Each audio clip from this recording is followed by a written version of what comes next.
Good evening students, welcome to SRS IAS and law academy. आज की जो हमारी करंट अफेयर की क्लास है वो इन्वायरमेंट से रिलेटेड है। और आज की क्लास का जो हमारा टॉपिक है वो है नामदापा नेशनल पार्क। तो ये एक नेशनल पार्क है अरुणाचल प्रदेश का। तो सबसे पहले देखते हैं कि ये न्यूज़ में क्यों है। The Changlang district administration has declared cultivation of large cardamom in the Namdapha national park illegal. ठीक है, वहां पे जो है कल्टीवेशन की जाती थी लार्ज कार्डामम की, तो उसको जो है यहाँ की जो डिस्ट्रिक्ट एडमिनिस्ट्रेशन है उसने इलीगल जो है वो घोषित कर दिया है। तो ये जो है जिसकी वजह से, क्योंकि ये जो पार्क है ये न्यूज में आया है, तो इस वजह से ये जो नेशनल पार्क है ये ऑटोमेटिकली इंपॉर्टेंट हो जाता है। तो आज की क्लास में मैं आपको बताऊंगा कि कोई भी नेशनल पार्क जो कि न्यूज में आ जाता है तो उसको आपको किस तरीके से कवर करना होता है। ठीक है, क्या क्या चीजें उसके बारे में आपको पता होनी चाहिए। कोई भी नेशनल पार्क जब भी आप कवर करना चाह रहे हो तो उसके बारे में क्या कौन कौन सी चीजें हैं वो आपको पता होनी चाहिए। ठीक है, तो आज की क्लास को थोड़ा ध्यान से सुनिएगा। तो की पॉइंट्स देखते हैं नामदापा नेशनल पार्क के बारे में। तो Namdapha is in fact the name of river originated in the park meets नोआ दिहिंग रिवर। तो नामदापा असल में क्या है, ये एक रिवर जो है जो ओरिजिनेट करती है और जो आगे जाके मिलती है नोआ दोहिंग रिवर के साथ। The Noa Dihing river is the tributary of Brahmaputra and flows in the north south direction in the middle of national park. तो उस नेशनल पार्क के अंदर से कौन सी रिवर जो है वो जाती है, ब्रह्मपुत्र, उसकी आगे एक ट्रिब्यूटरी है नोआ दिहांग, और जो नामदापा है वो एक फर्दर ट्रिब्यूटरी है इसकी नोआ दिहिंग की।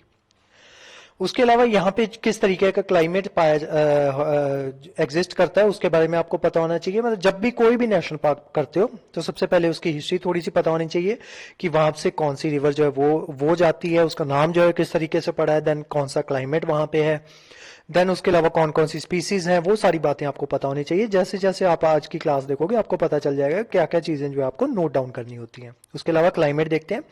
इट एंजॉयज अ सब ट्रॉपिकल क्लाइमेट। यहाँ पे सब ट्रॉपिकल क्लाइमेट होता है। The mountainous part has the mountain type climate. Mountain type climate होता है यहाँ पे माउंटेनियस पार्ट में। While the low lying planes, जहाँ पे माउंटेन्स नहीं होते और जो वैली होती हैं वहां पे ट्रॉपिकल क्लाइमेट होता है। ठीक है, तो ओवरऑल सब ट्रॉपिकल क्लाइमेट होता है। माउंटेन एरिया पे माउंटेनियस टाइप क्लाइमेट होता है और जो लो लाइंग प्लेन एरियाज होते हैं वहां पे ट्रॉपिकल क्लाइमेट होता है। नेक्स्ट आते हैं लोकेशन, कहाँ पे ये लोकेटेड है। It is located in the state of Arunachal Pradesh and it covers, कितना एरिया कवर करता है, almost 2000 square kilometre. It lies in close proximity to Indo Myanmar China trijunction. तो इन तीनों का जो ट्रांजेंशन जो है जहां पे बनता है, तो यहाँ पे ये आपका ये पार्क जो है वो एग्जिस्ट करता है। The park is located between the Dapha Bum range of the Mishmi hills and Patkai range. तो कौन सी जो माउंटेनियस रेंज जो है उसके पास ये पार्क लोकेटेड है, तो वो है धापा बम रेंज ऑफ मिशमी हिल्स और दूसरी है पतकाई रेंज। उसके अलावा it is the fourth largest national park in India. तो पहले तीन कौन कौन से हैं, सबसे पहले है Hemis national park of Ladakh, next है desert national park in Rajasthan और तीसरा है Gangotri national park in Uttarakhand. उसके बाद जो चौथा लार्जेस्ट नेशनल पार्क है वो ये है नामदापा नेशनल पार्क, कहां पे, अरुणाचल प्रदेश में। उसके बाद इसका लीगल स्टेटस देख लेते हैं। It was establish in the national as a national park in 1983 में इसको नेशनल पार्क डिक्लेयर किया गया and it was declared as tiger reserve in the same year 1983। तो टाइगर रिजर्व भी उसको उसी साल डिक्लेयर कर दिया गया। It is also on the tentative list of UNESCO world heritage site. ठीक है, तो उसकी जो टेंटेटिव लिस्ट है उसमें भी इसको इंक्लूड किया गया है नामदापा नेशनल पार्क को।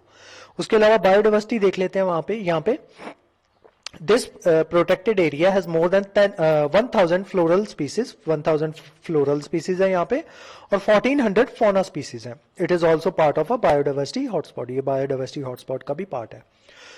It is the only park in the world that has 4 phenyl species of big cats. ऐसा दुनिया का इकलौता पार्क है जहां पे 4 बिग कैट्स रहती हैं। कौन कौन सी, एक टाइगर, लेपर्ड, स्नो लेपर्ड और clouded leopard.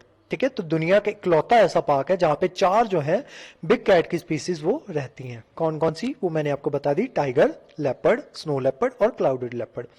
It is also famous for critically endangered species like Namdapha flying squirrel. ठीक है, तो यहाँ पे जो जो स्पीसीज जो एग्जिस्ट करती हैं और वो कौन सी कैटेगरी में आती हैं वो आपको ज्यादा पता होना चाहिए।